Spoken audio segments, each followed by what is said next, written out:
আবারও দেখা গেল এক মানবিক চিত্র ডোমকলে। বছর ৬৪-র এক বৃদ্ধা মহিলার অ্যাক্সিডেন্টে পা ভেঙে যায়। পা সার্জারি করার কারণেই রক্তের প্রয়োজন হয়। রোগীর পরিবার বিভিন্ন জায়গায় খোঁজাখুঁজি করে রক্ত ম্যানেজ করতে পারেননি। অবশেষে রোগীর পরিবার ভেঙে পড়ে।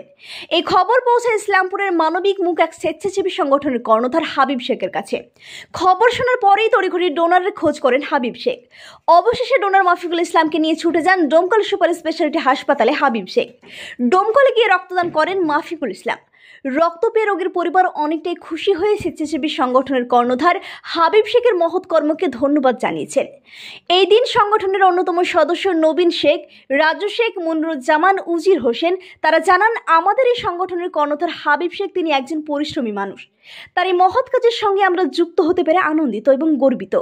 উজির হোসেন তিনি জানিয়েছেন, রক্তদান মহৎ দান, রক্তদান শ্রেষ্ঠ দান। দেশের সর্বস্তরের মানুষ যেন রক্তদানের বিষয়ে আগ্রহী হয় এবং এগিয়ে আসেন মুমূর্ষু রোগীদের জন্য। এই মহৎ কাজকে সাধুবাদ এবং ধন্যবাদ জানিয়েছেন দেশের গুণীজন বুদ্ধিসম্পন্ন মানুষ এবং হসপিটাল কর্তৃপক্ষ সকলে।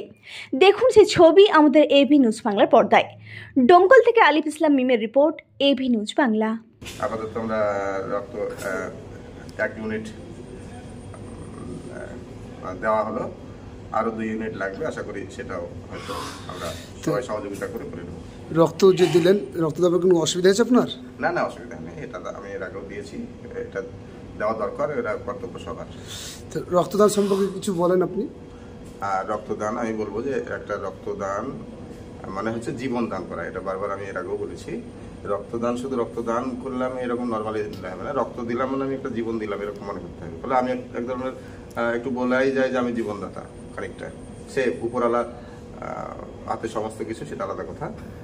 আমি বলবো যে আপনারা সবাই সহযোগিতা করেন। 10টা প্রায় বেঁচে গেছে, সে যেখান থেকে এসে আমাকে ম্যানেজ করে দিয়েছে।